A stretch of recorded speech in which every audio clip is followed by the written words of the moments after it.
नमस्कार मित्रांनो, तुमचं स्वागत आहे आपल्या करंट मित्र या एज्युकेशनल यूट्यूब चॅनलवर. आज आहे 22 फेब्रुवारी 2025. तर आज आपण 22 फेब्रुवारी आणि 23 फेब्रुवारी या 2 दिवसाचे महत्त्वाचे चालू घडामोडीचे जे प्रश्न आहेत, ते संपूर्ण आपण या व्हिडिओमध्ये पाहणार आहोत. जर तुम्ही आपल्या चॅनलवर नवीन असाल, तर नक्कीच आपल्या यूट्यूब चॅनलला सबस्क्राईब सुद्धा करून घेऊ शकतात. प्रश्न क्रमांक पहिला आहे, 98वे अखिल भारतीय मराठी साहित्य संमेलन हे कुठे सुरू होणार आहे? त्याचं उत्तर आहे ऑप्शन क्रमांक बी. अखिल भारतीय मराठी साहित्य संमेलन जे की 98 आहे ते नवी दिल्ली या ठिकाणी सुरू होत आहे. त्याच्याबद्दल महत्त्वाचे पॉईंट लिहून घ्या. देशाची राजधानी दिल्ली येथे आयोजित 98व्या अखिल भारतीय मराठी साहित्य संमेलनाचे उद्घाटन हे नरेंद्र मोदी यांच्या हस्ते करण्यात आलेलं आहे. या संमेलनासाठी मराठी सारस्वतांची मांदियाळी या दिल्लीत जमलेल्या असून देश व विदेशातील साहित्य रसिकही या मोठ्या संख्येने येथे पोचलेले आहेत. समोरचा आहे प्रश्न क्रमांक 2. अखिल भारतीय मराठी साहित्य संमेलनाला उद्घाटन म्हणून उपस्थित राहणारे नरेंद्र मोदी हे कितवे पंतप्रधान ठरणार आहेत? त्याचं उत्तर आहे ऑप्शन क्रमांक ए. नरेंद्र मोदी हे दुसरे पंतप्रधान ठरलेले आहेत. समोरचा आहे प्रश्न क्रमांक 3. भारताच्या पंकज अडवाणीने कितवे आशियाई स्नूकर अजिंक्यपद स्पर्धेचे विजेतेपद पटकावलेलं आहे? त्याचं उत्तर आहे ऑप्शन क्रमांक सी. 14वे हे विजेतेपद पटकावलेले आहे. कोणी? पंकज अडवाणी याने. आणि तो कोणत्या खेळाशी संबंधित आहे?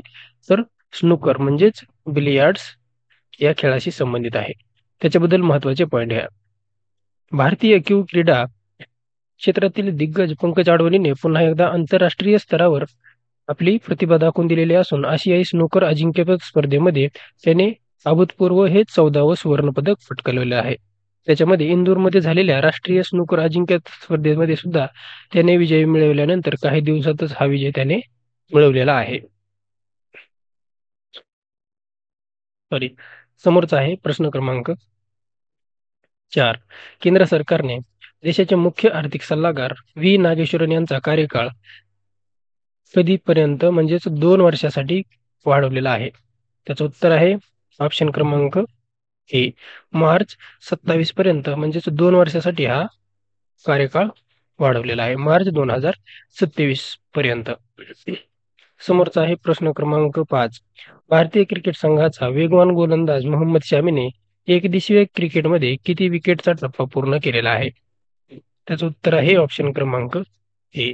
200 विकेटचा मोहम्मद शमी यांनी टप्पा पूर्ण केलेला आहे एकदिवसीय क्रिकेट सामन्यांमध्ये. समोरचा आहे प्रश्न क्रमांक 6. भारतीय क्रिकेट संघाचा वेगवान गोलंदाज मोहम्मद शमीने एकदिवसीय क्रिकेटमध्ये सर्वात वेगवान किती सामन्यांमध्ये 200 विकेटचा टप्पा पूर्ण केलेला आहे? त्याचं उत्तर आहे ऑप्शन क्रमांक डी. 104 सामन्यांमध्ये 200 विकेटचा टप्पा पूर्ण करणारा हा मोहम्मद शमी हा खेळाडू ठरलेला आहे. समोरचा आहे प्रश्न क्रमांक 7. कोणत्या भारतीय क्रिकेट खेळाडूने आयसीसी स्पर्धेत एकाच सामन्यामध्ये 5व्यांदा 5 विकेट घेण्याचा पराक्रम केलेला आहे? त्याचं उत्तर आहे ऑप्शन क्रमांक सी. मोहम्मद शमीने 5 सामन्यांमध्ये 5व्यांदा 5 विकेट घेण्याचा हा विक्रम केलेला आहे. समोरचा आहे प्रश्न क्रमांक 8. आशियाई स्नूकर अजिंक्यपद स्पर्धा कुठे पार पडलेली आहे? त्याचं उत्तर आहे ऑप्शन क्रमांक ए. दोहा कतारमध्ये आशियाई स्नूकर अजिंक्यपद स्पर्धा ही पार पडलेली आहे आणि त्याचं विजेतेपद पंकज अडवाणी यांनी गावलेला आहे. समोरचा आहे प्रश्न क्रमांक 9. ऑलिम्पिक जागतिक हिवाळी क्रीडा स्पर्धा 2025 चे आयोजन कुठे करण्यात आलेले आहे? त्याचं उत्तर आहे ऑप्शन क्रमांक डी. इटलीमध्ये ऑलिम्पिक जागतिक हिवाळी क्रीडा स्पर्धेचं आयोजन इटलीमध्ये करण्यात आलेलं आहे. त्याच्याबद्दल पॉईंट घेऊन घ्या. स्पेशल ऑलिम्पिक वर्ल्ड हिवाळी गेम्स 2025 ही स्पर्धा इटलीमधील ट्युरिन येथे आयोजित करण्यात आलेली असून ही स्पर्धा 8 मार्च ते 15 मार्च 2025 दरम्यान होणार असून ही स्पर्धा इटलीमध्ये पहिल्यांदाच होणार आहे. ही स्पर्धा 12वी स्पेशल ऑलिम्पिक जागतिक हिवाळी खेळ असणार आहेत. या स्पर्धेत 102 शिष्टमंडळातील 1500हून अधिक ॲथलीट याच्यामध्ये सहभागी होणार आहेत. या स्पर्धेमध्ये 8 खेळांचा समावेश करण्यात आलेला आहे. या स्पर्धेचा समावेश स्वीकृती आणि एकतेचे राष्ट्रीयत्व प्रदर्शित करणार आहे. समोरचा आहे प्रश्न क्रमांक 10. इटलीमध्ये आयोजित ऑलिम्पिक जागतिक हिवाळी क्रीडा स्पर्धेमध्ये भारताचा किती सदस्यीय संघ सहभाग घेणार आहे? त्याचं उत्तर आहे ऑप्शन क्रमांक बी. 49 खेळाडूंचा याच्यामध्ये सहभाग असणार आहे. समोरचा आहे प्रश्न क्रमांक 11. भारताचा सलामीवीर फलंदाज रोहित शर्माने एकदिवसीय क्रिकेटमध्ये किती धावांचा टप्पा पूर्ण केलेला आहे? त्याचं उत्तर आहे ऑप्शन क्रमांक ए. 11,000 धावांचा टप्पा रोहित शर्माने हा पूर्ण केलेला आहे. त्याच्याबद्दल पॉइंट आहे. एकदिवसीय क्रिकेटमध्ये 11,000 धावांचा टप्पा पूर्ण करणारा रोहित शर्मा हा चौथा भारतीय फलंदाज ठरलेला आहे. समोरचा आहे प्रश्न क्रमांक 12. आयसीसीच्या एकदिवसीय सामन्यांच्या स्पर्धेमध्ये सर्वाधिक किती विकेट घेत मोहम्मद शमीने सर्वात यशस्वी भारतीय गोलंदाज ठरलेला आहे? त्याचं उत्तर आहे ऑप्शन क्रमांक ए. 60. 60 विकेट घेत मोहम्मद शमी हा सर्वात यशस्वी गोलंदाज ठरलेला आहे. समोरचा आहे प्रश्न क्रमांक 13. खालीलपैकी कोणी क्षेत्ररक्षक म्हणून एकदिवसीय क्रिकेटमध्ये सर्वाधिक 156 झेल घेण्याचा मोहम्मद अझरुद्दीनच्या भारतीय विक्रमाची बरोबरी केली आहे? याचं उत्तर आहे ऑप्शन क्रमांक सी. विराट कोहली यांनी मोहम्मद अझरुद्दीनच्या विक्रमाची बरोबरी केलेली आहे 156 झेल घेण्यासोबतच. समोरचा आहे प्रश्न क्रमांक 14. BBC sport woman of the year 2024 हे कोण ठरलेलं आहे? त्याचं उत्तर आहे ऑप्शन क्रमांक डी. मनू भाकर ही BBC sport woman of the year 2024 ही ठरलेली आहे मनू भाकर. त्याच्याबद्दल पॉइंट आहेत. ऑलिम्पिक पदक विजेती नेमबाज मनू भाकर हिने 2024चा BBC Indian sport woman of the year हा पुरस्कार जिंकलेला असून ब्रिटिश ब्रॉडकास्टिंग कॉर्पोरेशन म्हणजेच बीबीसीद्वारे हा चालवला जाणारा Indian sport woman of the year किंवा इज ओटी हा वार्षिक पुरस्कार आहे जो भारतीय महिला खेळाडूंच्या यशाचा उत्सव साजरा करतो आणि गेल्या वर्षभरात विविध खेळांमध्ये त्याच्या कामगिरीची दखल घेत असतो. समोरचा आहे प्रश्न क्रमांक 15. आशियाई इकॉनॉमिक डायलॉग 2025 चे आयोजन कुठे करण्यात आलेलं आहे? उत्तर आहे ऑप्शन क्रमांक ए.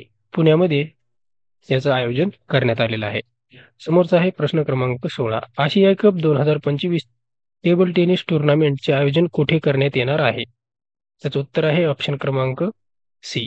चीनमध्ये या स्पर्धेचं आयोजन करण्यात आलेलं आहे. कोणता? आशिया कप 2025 टेबल टेनिस टुर्नामेंट. समोरचा आहे प्रश्न क्रमांक 17. कोणत्या देशाने ओपेक प्लसचा सदस्य बनण्यासाठी मंजुरी दिलेली आहे? त्याचं उत्तर आहे ऑप्शन क्रमांक ए. ब्राझील देशाने ह्याच्यासाठी मंजुरी दिलेली आहे. समोरचा आहे प्रश्न क्रमांक 18. भारतातील पहिले खाजगी सुपरसोनिक रेजिमेंट इंजिन तेज कोणी लॉन्च केलेलं आहे? त्याचं उत्तर आहे ऑप्शन क्रमांक बी. हायप्रिक्स या संस्थेने भारतातील पहिले खाजगी सुपरसोनिक रेजिमेंट इंजिन तेज हे लॉन्च केलेलं आहे. कोणी? हायप्रिक्स या संस्थेने. आता आपण काही 23 फेब्रुवारी 2025 चे काही महत्वाचे टॉप प्रश्न पाहून घेऊ. पहिला आहे, नवी दिल्ली येथे 98व्या अखिल भारतीय मराठी साहित्य संमेलनाचे उद्घाटन कोणाच्या हस्ते झालेलं आहे? त्याचं उत्तर आहे ऑप्शन क्रमांक ए. नरेंद्र मोदी यांच्या हस्ते नवी दिल्लीमध्ये चालू असलेल्या 98व्या अखिल भारतीय मराठी साहित्य संमेलनाचं उद्घाटन झालेलं आहे. समोरचं आहे, G20 देशांच्या परराष्ट्र मंत्र्यांची बैठक ही कुठे होत आहे? त्याचं उत्तर आहे ऑप्शन क्रमांक सी. दक्षिण आफ्रिकेमध्ये G20 देशाच्या परराष्ट्र मंत्र्यांची याच्यामध्ये दक्षिण आफ्रिकेमध्ये बैठक होत आहे. समोरचा आहे प्रश्न क्रमांक 3. दक्षिण आफ्रिकेमध्ये होत असलेल्या G20 देशांच्या परराष्ट्र मंत्र्यांच्या बैठकीत भारतातर्फे कोण उपस्थित आहे? त्याचं उत्तर आहे ऑप्शन क्रमांक बी. एस जयशंकर हे परराष्ट्र मंत्र्यांच्या बैठकीसाठी उपस्थित राहणार आहेत. कोण? एस जयशंकर, जे की परराष्ट्र मंत्री सुद्धा आहेत. समोरचा आहे प्रश्न क्रमांक 4. काश पटेल अमेरिकेच्या प्रमुख कायदा अंमलबजावणी यंत्रणेचे नेतृत्व करणारे कितवे भारतीय अमेरिकन बनलेले आहेत? त्याचं उत्तर आहे ऑप्शन क्रमांक बी. काश पटेल हे पहिलेच भारतीय व्यक्ती जे की अमेरिकन आहेत ते ठरलेले आहेत. समोरचा आहे प्रश्न क्रमांक 5. FBI अमेरिकेच्या तपास यंत्रणेच्या संचालकपदी कोणाची नियुक्ती करण्यात आलेली आहे? त्याचं उत्तर आहे आपण आताच पाहिले ऑप्शन क्रमांक सी. काश पटेल हे पहिलेच भारतीय व्यक्ती ठरलेले आहेत. समोरचा आहे प्रश्न क्रमांक 6. कोणत्या भारतीय महिलेची टाइम मासिकाची वुमन ऑफ द इयर 2025 यादीमध्ये निवड झालेली आहे? त्याचं उत्तर आहे ऑप्शन क्रमांक बी. पूर्णिमा देवी बर्मन यांची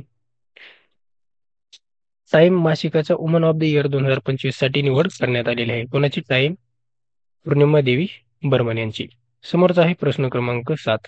टाइम मासिकाने वुमन ऑफ द इयर 2025 यादीमध्ये निवड केलेल्या पूर्णिमा देवी बर्मन ह्या कोणत्या राज्याशी संबंधित आहेत?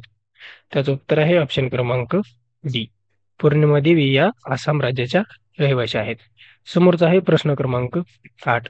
कोणत्या भारतीय विद्यार्थ्यांनी मेमरी लीग विश्वविजेतेपद 2025 हे जिंकलेलं आहे? त्याचं उत्तर आहे ऑप्शन क्रमांक बी. विश्व राजकुमार यांनी हे विजेतेपद पटकावलेलं आहे. समोरचा आहे प्रश्न क्रमांक 9. भारतीय क्रिकेट स्पर्धा रणजी करंडक स्पर्धेत 68 वर्षानंतर कोणत्या राज्याच्या संघाने अंतिम फेरीमध्ये प्रवेश केलेला आहे? त्याचं उत्तर आहे ऑप्शन क्रमांक सी. केरळ राज्याने तब्बल 68 वर्षानंतर या रणजी करंडक स्पर्धेमध्ये अंतिम फेरीमध्ये प्रवेश मिळवलेला आहे. समोरचा आहे प्रश्न क्रमांक 10. पश्चिम विभागाची 27वी परिषद ही कोठे होत आहे?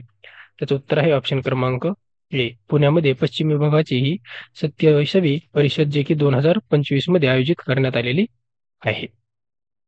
समोरचा आहे प्रश्न क्रमांक 11. पहिली G20 रोजगार कार्यगट बैठक कोणत्या देशात पार पडलेली आहे? कोणती पहिली G20 रोजगार कार्यगट बैठक? त्याचं उत्तर आहे ऑप्शन क्रमांक डी. दक्षिण आफ्रिकेमध्ये ही बैठकीचं आयोजन करण्यात आलेलं आहे. समोरचा आहे प्रश्न क्रमांक 12. कोणाच्या हस्ते डिजिटल पायलट लायन्स लॉन्च करण्यात आलेलं आहे? त्याचं उत्तर आहे ऑप्शन क्रमांक बी. के. राममोहन नायडू यांच्या हस्ते डिजिटल पायलट लायन्स लॉन्च करण्यात आलेला आहे. समोरचा आहे प्रश्न क्रमांक 13. Bharat digital pilot lions launch करणारा हा कितवा देश ठरलेला आहे? त्याचं उत्तर आहे ऑप्शन क्रमांक ए. भारत हा दुसरा देश ठरलेला आहे. समोरचा आहे प्रश्न क्रमांक 14. नुकताच राष्ट्रीय अनुसूचित जमाती आयोगाचा कितवा स्थापना दिवस साजरा करण्यात आलेला आहे? त्याचं उत्तर आहे ऑप्शन क्रमांक सी. 22वा स्थापना दिवस हा साजरा करण्यात आलेला आहे. ह्यासाठी राष्ट्रीय अनुसूचित जमाती आयोगाचा. समोरचा आहे प्रश्न क्रमांक 15. कोणत्या राज्याने new program for removal of unusual drugs launch केलेलं आहे? त्याचं उत्तर आहे ऑप्शन क्रमांक ए. केरळ राज्याने new program for removal of unusual drugs launch केलेला आहे केरळ राज्याने. समोरचा आहे प्रश्न क्रमांक 16. भारत का पहिला व्हर्टिकल बिफाशियल सोलार प्लांट कोणत्या राज्याने लॉन्च केलेला आहे? त्याचं उत्तर आहे ऑप्शन क्रमांक सी. नवी दिल्लीने लॉन्च केलेला आहे. समोरचा आहे प्रश्न क्रमांक 17. खजुराहो डान्स फेस्टिवल कोणत्या राज्यात आयोजित करण्यात आलेला आहे? त्याचं उत्तर आहे ऑप्शन क्रमांक डी. मध्य प्रदेश सरकारने खजुराहो डान्स फेस्टिवलचे आयोजन केलेलं आहे. त्याच्याबद्दल पॉईंट आहेत. मध्य प्रदेश राज्यात 20 फेब्रुवारी ते 26 फेब्रुवारी 2025 या कालावधीमध्ये खजुराहो डान्स फेस्टिवलचे आयोजन करण्यात आलेलं आहे. कधी? 20 ते 26 फेब्रुवारी 2025 या काळामध्ये. समोरचा आहे प्रश्न क्रमांक 18. कोणत्या राज्याच्या फॉरेस्ट प्रोजेक्टला स्कोच पुरस्काराने गौरवण्यात आलेला आहे? त्याचं उत्तर आहे ऑप्शन क्रमांक बी. नागालँड या सरकारच्या फॉरेस्ट प्रोजेक्टला स्कोच पुरस्काराने सन्मानित करण्यात आलेला आहे. समोरचा आहे प्रश्न क्रमांक 19. दुसरे अखिल भारतीय राज्य जलमंत्री संमेलन 2025 कुठे आयोजित करण्यात आलेलं आहे? त्याचं उत्तर आहे ऑप्शन क्रमांक डी. उदयपूरमध्ये अखिल भारतीय राज्य जलमंत्री संमेलन 2025चं आयोजन उदयपूरमध्ये करण्यात आलेलं आहे, जे की राजस्थान या राज्यामध्ये आहे. समोरचा आहे प्रश्न क्रमांक 20. IDBI बँकेचे MD आणि CEO कोण बनलेले आहेत? त्याचं उत्तर आहे ऑप्शन क्रमांक डी. राकेश शर्मा हे IDBI बँकेचे MD आणि CEO बनलेले आहेत. तर आपण IDBI या बँकेबद्दल माहिती पाहू. आयडीबीआय बँकेची स्थापना 1 जुलै 1964 ला झालेली असून त्याचं मुख्यालय आहे मुंबई, महाराष्ट्र या ठिकाणी. तर एम-डी आणि सीईओ आहेत राकेश शर्मा. आयडीबीआय बँक ही लिमिटेड ही भारतीय आयुर्विमा महामंडळात म्हणजेच एल-आय-सी आणि भारत सरकारच्या मालकीची एक अनुसूचित व्यवस्थापकीय बँक आहे. ज्याच्यामध्ये औद्योगिक क्षेत्राला वित्तीय सेवा पुरवणारी भारतीय औद्योगिक विकास बँक ऑफ इंडियाची विकास वित्त संस्था या भारतीय रिझर्व्ह बँकेच्या पूर्ण मालकीची उपकंपनी म्हणून भारत सरकारने 1964 मध्ये या संस्थेची स्थापना सुद्धा केलेली आहे. तर मित्रांनो, हे होते काही 22 फेब्रुवारी आणि 23 फेब्रुवारी या 2 दिवसाचे महत्त्वाचे चालू घडामोडीचे प्रश्न. जर तुम्ही आपल्या चॅनलवर नवीन असाल तर नक्कीच आपल्या चॅनलला सबस्क्राईब सुद्धा करून घेऊ शकतात.